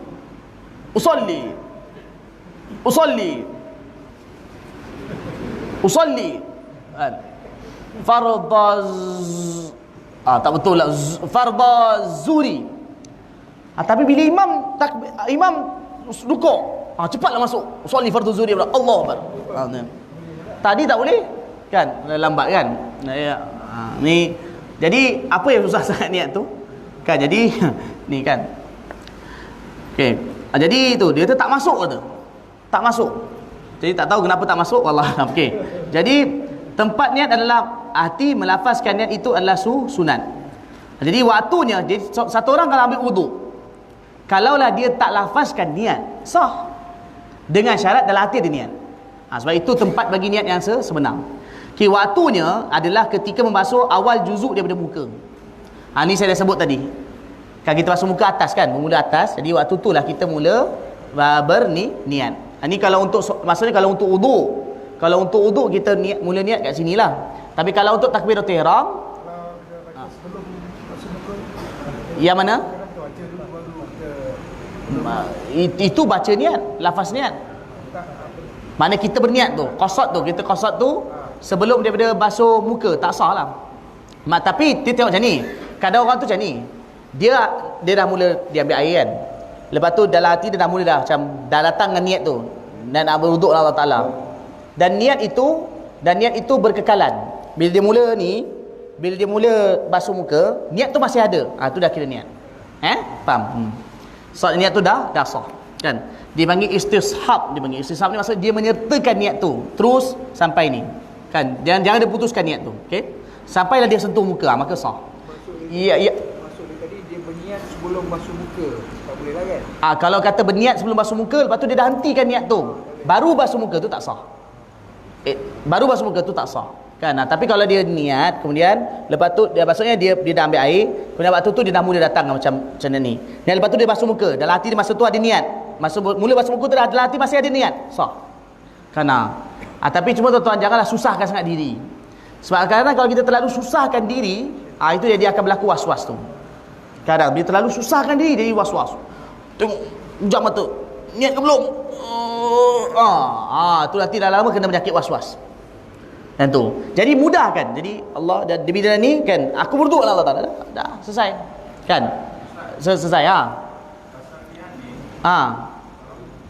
dia nak full ke atau apa dia yang kita nak cakap dalam? Maknanya kena solat, kena cakap fardu zuhur. Kalau untuk solat akan datang kat depan. Kalau niat untuk solat, perbicaraan ada kat depan. Jadi saya tangguhkan dulu. Maksudnya tak apa. Tuan Haji tanya bagus. Pertanyaan Tuan Haji itu dalam solat, apa kena niat? Sebab solat ada jenis-jenis solat. Ada solat fardu, ada solat sunat, ada solat berwaktu, solat tak berwaktu. Itu akan datang kat depan dalam kitab ni. Kita akan sentuh time tu. Tapi kalau contoh kata kita tengok pada ibadat tu. Niat tengok pada ibadat tu. Kalau kata niat itu ialah untuk wudu lah.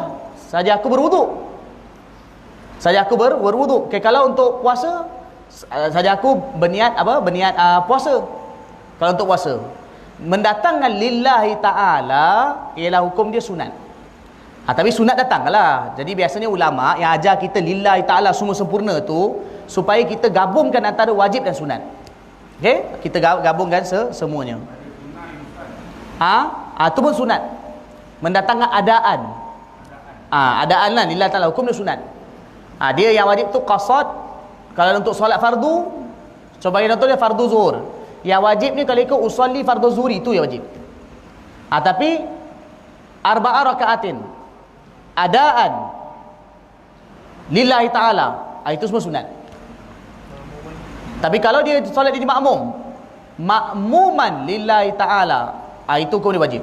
Kalau niat kalau solat berniat jadi makmum, wajib juga tambah makmum. Jadi kadang kita tahu had dia. Ya. Soalan Ustaz berkaitan dengan niat tadi. Kata sekarang ni saya pernah dengar, katalah kita niat nak solat, lepas tu kita nak berwuduk, terjun dalam laut ataupun terjun dalam sungai, dua tu kita dah boleh teruskan solat. Boleh macam tu? Lepas tu yang kedua katalah kita lepas mandi wajib, lepas dia mandi wajib kita pun boleh tanpa wuduk boleh teruskan solat. Betul ke? Okey, soalan puan ni bagus. Okey, tapi soalan kedua tu akan datang kat depan sebenarnya. Tapi dah tanya, sebab jawapan tu tak panjang sangat, jadi saya bagi jawapan. Okey, baik. Dalam wuduk tadi, rukun yang keenam ialah tertib. Dalam wuduk tadi, rukun yang keenam ialah tertib. Dalam kitab fiqh ada sebut, tertib akan gugur dengan satu keadaan. Tertib akan gugur dengan satu keadaan. Apa makna tertib gugur? Makna tak payah tertib dan tentu. Time tu tak diraikan lagi tertib.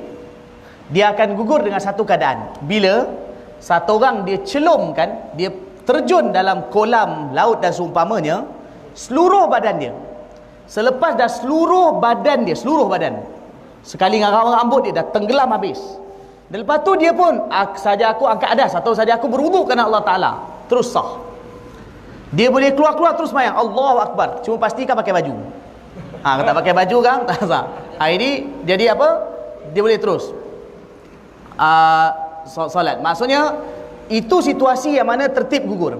Itulah kita mereka sebutkan satu keadaan je. Satu keadaan dia tertib jadi gugur. Kadang orang kaya kan, tak tahulah tamu butin ada ke tak ada. Dalam rumah ada swimming pool. Kan? Dia ni memang malas nak ni dia malas dia tak main dah yang tu kata. Dia pun terlompat dalam kolam. Dia tenggelam Kan? Dia kata semua saya nak gabungkan, mandi semua apa lah. Betul dia kata, okey saja aku, dan dia pun ada hadas kecil. Kalau ada kecil, dia niat saja aku beruduk Allah Ta'ala. Terus, dah kira beruduk terus. Waktu dia tertib guru, satu keadaannya. Okey? Suami isteri, Masya Allah kan. Masya Allah, dah kahwin. Rumah baru ada swimming pool. Kan dia kata kita mandi wajib. Kan dia kata kita terus tenggelam rumah swimming pool. Dua-dua tenggelam masuk dalam ni, tenggelam betul niat mandi wajib. Pun terus dah kira apa? Dah kira selesai. Mandi wajib dah selesai. Tapi dengan syarat seluruh badan dah masuk dalam. Seluruh badan dah masuk dalam, niat mandi wajib, maka sah. Maka hukum dia sah. Bangun, keluar dari kolam, terus mayang. Cuma pastikan pakai tudung, pakai ini untuk perempuan, lelaki pakai baju. Kalau tidak, tak sah kan. Jadi boleh terus ni. Cuma ada keadaan, bila dia tenggelam dalam kolam, kalau contoh kata dia mandi wajib, kena pastikan juga badan dia najis dah hilang. Takut-takut kadang-kadang, contoh kata, kalau contoh kata macam ni, dia mandi wajib, masuk dalam kolam. Katalah sebagai contohnya, bila dia masuk itu, ada lagi najis tertinggal kat badan dia, dia tak cuci dulu. Dia keluar masih lagi najis tu ada. Menyebabkan dia punya najis tu tertinggal, maka menyebabkan kalau dia nak solat tak sah. Sebab tu antara perkara dalam mandi wajib, hilangkan najis dulu. Lain kadang orang dah berkahwin. Kadang orang dah berkahwin, kadang ada najis yang keluar. Maksudnya contohnya air madi. Air madi hukum macam kencing. Air madi biasa keluar bersama air mani. Mani tak najis dalam mazhab Syafi'i. Madi najis. Biasanya bila berlakunya persetubuhan, maka akan keluar air madi. Dan air madi najis. Jadi kerana itu kadang bila dia mandi, sebab itu dalam kitab fiqh sebutkan bahawa cuci dulu kemaluan. Itu cara dia. Makna apa? Buang najis dulu.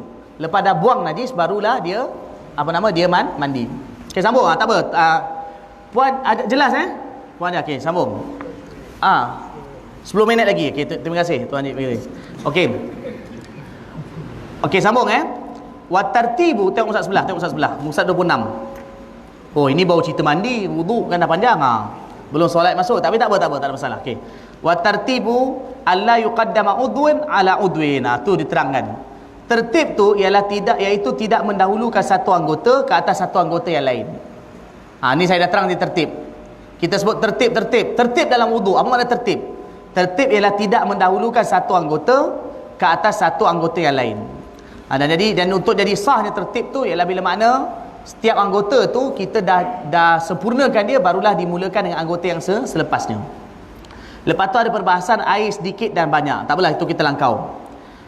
Sekarang kita masuk Musa 27. Perkara yang menyebabkan wajib mandi. Okey, perkara yang menyebabkan wajib mandi. Okey, cepat kita laju. Okey. Faslun mujibatul ghusli sittah. Ilajul hasyabati fil farji. Wa khurujul mani. Wal haidu. Wan nifasu wal wiladatu wal maut. Okey, perkara yang menyebabkan wajib mandi itu 6 perkara. Okey, kita tahu ada hadas besar dan ada hadas kecil. Hadas kecil terangkat, mana hilanglah, terangkat. Hadas kecil terangkat dengan berwuduk. Okey, itu jelas. Hadas besar terangkat dengan mandi wajib. Satu orang kalau angkat hadas besar, makna mandi wajib, automatik hadas kecil juga akan terangkat. Sebab itu saya beritahu tadi, sebagai contoh satu orang, dia mandi wajib, dia menyelam terus, dia mandi wajib. Sebab itu bila mandi wajib, makna automatik juga hadas kecil dia terangkat. Maka lepas tu dia boleh terus tunaikan solat. Tapi kena jagalah, ada perkara lain dengan tutup aurat dan sebagainya, tu kena jaga. Okey, baik. Jadi perkara yang menyebabkan wajib mandi. Perkara yang menyebabkan wajib mandi itu 6 perkara. Okey, pertama, masuk kepala zakar ke dalam faraj. Okey. Semata-mata masuknya kepala zakar dalam faraj maka menyebabkan wajib mandi. Keluar mani ke tak keluar mani, maka itu tak dipandang. Kalau berlaku ni maka wajib. Jadi macam mana? Tapi kena teranglah. Okey, sekadar mana yang mana wajib untuk menyebabkan wajib mandi tu? Sekadar mana? Kan? Zakar masuk sampai mana? Orang lelaki ni pun tahu kan. Jadi dia sampai kepada tahap takuk, istilah dia panggil topi keledar. Faham lah kan. Bila dimasukkan zakar dalam faraj perempuan, sehingga tenggelamnya seluruh topi keledar. Tak disyaratkan tenggelam keseluruhan batang. Tenggelam saja keseluruhan topi keledar yang di permulaan zakar, maka wajib mandi. Kan, wajib mandi. Okay, kalau masuk sikit tak tenggelam topi keledar semua, tak wajib lagi mandi. Jadi itu dah kira masukkan zakat tu, maka wajib mandi. Keluar air mandi, waktu tu tak pandanglah keluar air mandi tak keluar mandi. Kan? Bila berlaku macam tu, maka dah kira apa? Dah dikira berlakunya memasukkan zakat dalam faraj. Jadi tak disyaratkan keseluruhan zakat. Okey, sambung. Untuk mewajibkan mandi, okey, faham. Yang kedua, keluar mani. Okey, yang keluar mani ni jelas lah. Kan? Keluar mani ni maksudnya ni. Satu orang katalah dia keluarkan mani dengan usaha. Usaha maksud dia keluarkan mani. Pun sama wajib mandi. Okey, baik. Yang ketiga, keluar darah haid. Ni pun sama wajib mandi. Yang keempat, keluar darah nifas, mana bersalin, keluarkan anak, melahirkan anak kan, maka akan keluar darah ni nifas. Walaupun sikit keluar tu. Kadang mungkin berlaku, kadang darah perempuan ada kadang berlaku, dia time tu dia keluar. Kan? Tapi sikit dia. Darah tu keluar bersama dengan anak, tak ada keluar darah. Kadang berlaku, kadang perempuan. Tapi bila keluar darah tu ketika melahirkan anak tu, maka darah tu nifas. Walaupun sikit. Dalam kitab beritahu walaupun banyak darah tu macam ludah, sikit je. Banyak tu pun wajib mandi. Okey. Yang kelima, wiladah. Wiladah makna apa? Sebenarnya wiladah ni terjemah melahirkan anak. Maksud dia bersalin atau keguguran. Perempuan wajib mandi. Ni antara perkara yang perempuan kena ambil berat. Ini banyak perempuan yang kadang-kadang tak tahu perkara ni, nombor 5 ni. Kan? Nombor 5 ni menyebabkan wajib mandi. Katalah satu orang perempuan, dia bersalin, tak keluar darah langsung. Katalah. Maka wajib juga mandi. Kan? Dia tu tak keluar nifas pun. Tapi melahirkan anak, tapi tak keluar nifas. Katalah boleh berlaku. Tak mustahil, dunia ni macam-macam perkara boleh berlaku. Maka wajib juga mandi. Ataupun anak tu belum sempurna dah gugur. Kan? Walaupun anak tu keluar besar cacing. Janin tu keluar besar cacing. Keluar macam lendir. Gugur lah kan, lepas tu tak ada dah. Kan? Keluar macam besar cicak dia. Kan keluar. Kadang kan janin tu macam cicak. Dia akan besar, lepas tu macam cicak dia keluar. Walaupun macam tu, maka waktu tu wajib mandi. Lepas dah keluar tu maka wajib mandi. Okey. Nombor 6, mati. Tapi mati ni jangan mandi sendirilah. Mati ni orang lain yang mandikan. Kalau dia mandi sendiri, ni bahaya. Kan? Okey, rukun mandi wajib. Maksud yang lain tu dia uruskan lah kan. Tapi yang ni orang lain kena uruskan untuk dia. Kan wajib mandi. Kecuali ada mati tak wajib mandi. Tak wajib dimandikan. Iaitu mati syahid. Kita mungkin habiskan sikit Okey, mati syahid dalam peperangan menentang orang kafir. Itu tak wajib mandi. Tak wajib mandi. Tak wajib disolatkan, terus tanam. Dan ditanamkan darah-darah macam tu. Tapi syahid macam mana? Syahid dalam peperangan menentang orang kafir, maka itu dinamakan tak wajib. Maka itu tak wajib mandi. Itu tak wajib mandi. Bahkan tak boleh mandi. Terus tanam. Terus tanam. Waktu tu hanya wajib tanam saja. Tapi kalau kata kemalangan ke, orang kemalangan apa semua, tu semua wajib mandi. Okey? Sebab itu nama syahid akhirat tu tak namakan syahid dunia. Kita sambung.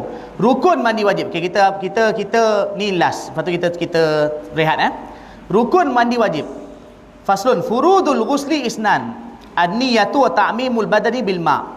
Rukun mandi wajib ada 2 je. Ada 2. Pertama niat, kedua meratakan air seluruh badan. Senang. Pertama ni niat, kedua meratakan air ke seluruh badan. Ini pun samalah, sebab ini niat ni iaitu ketika mula-mula basuh badan.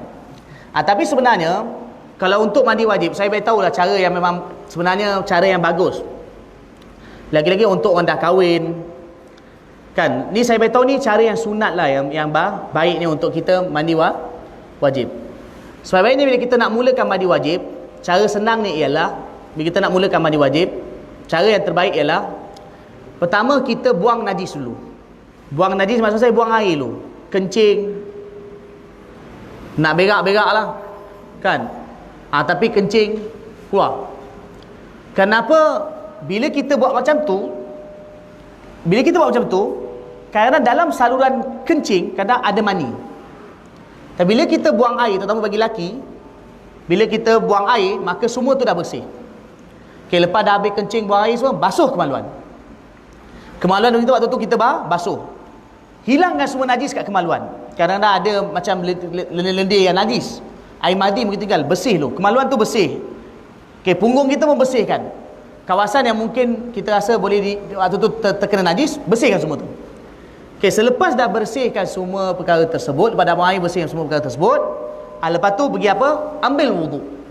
Ambil wuduk sempurna. Ambil wuduk sempurna. Kemudian selepas dah ambil wuduk sempurna, maka barulah mulakan mandi wajib. Bila mula mandi wajib, sunat dulu basuh kepala dulu, lepas tu barulah badan. Dalam kitab fiqh beritahu untuk kepala tak ada kanan kiri. Kepala ni terus basuh sekali lah. Sekarang biasa orang pakai shower je. Kan orang pakai apa? Pancuran air tu. Jadi terus basuh kepala. Lepas tu basuh badan. Badan sunat mulakan belah kanan dulu. Kanan sampai ke kaki. Lepas tu belah kiri pula. Basuh. Habis dah habis mandi semua, lepas tu dah selesai dia punya mandi wajib. Kan? Cuma satu perkara kena pastikan. Untuk lelaki, okey, untuk lelaki dan perempuan dua-dua, ketika mandi wajib antara kena hati-hati betul-betul ialah lubang punggung. Lubang punggung. Dan untuk wanita ialah lubang faraj. Ini kena hati-hati betul-betul.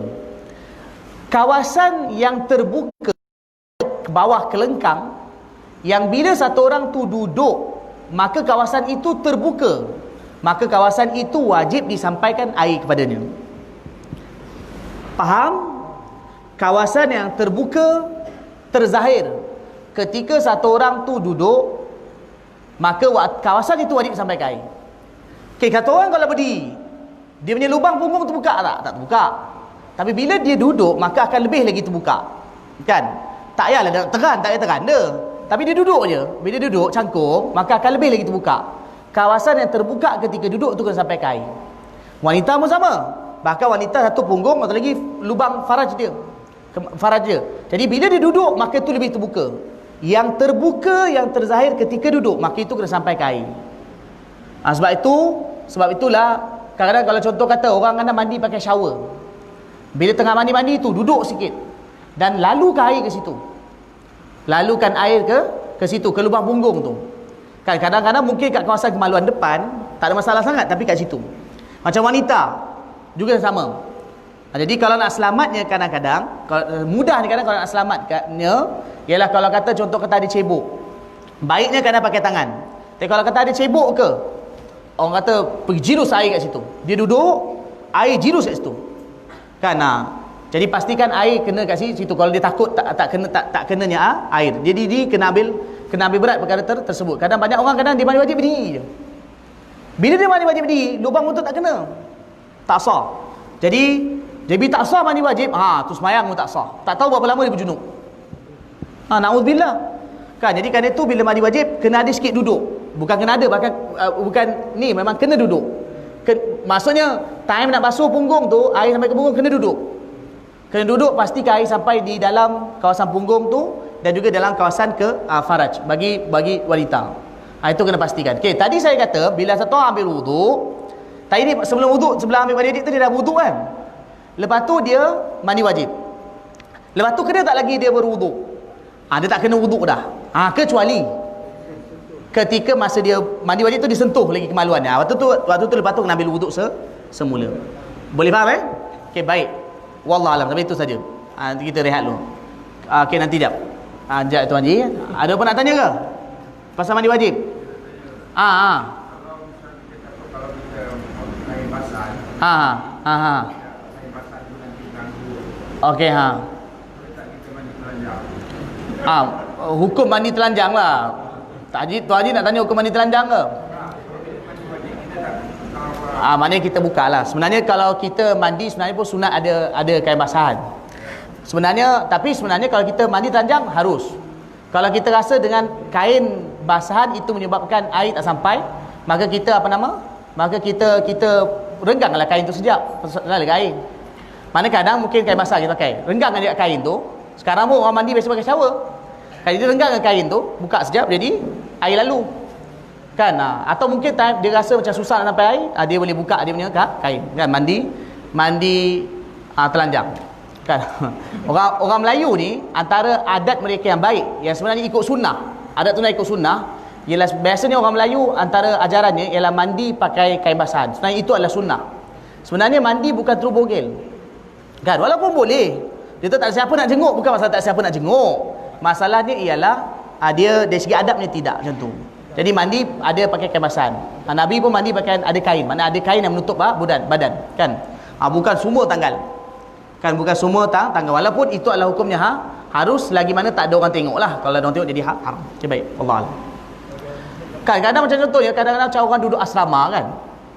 Kadang orang duduk asrama kadang-kadang dia lagilah kadang-kadang tak boleh nak buka baju kadang dia mandi kan. Orang duduk asrama dan sebagainya.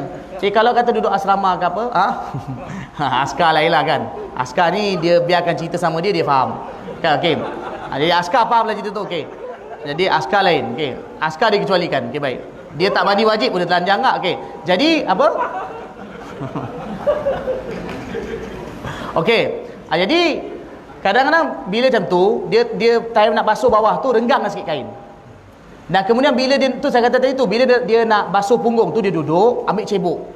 Apa panggil orang kata jirus air tu kuat sikit dekat kawasan tu supaya air betul-betul masuk kena kat kawasan yang tertutup tu.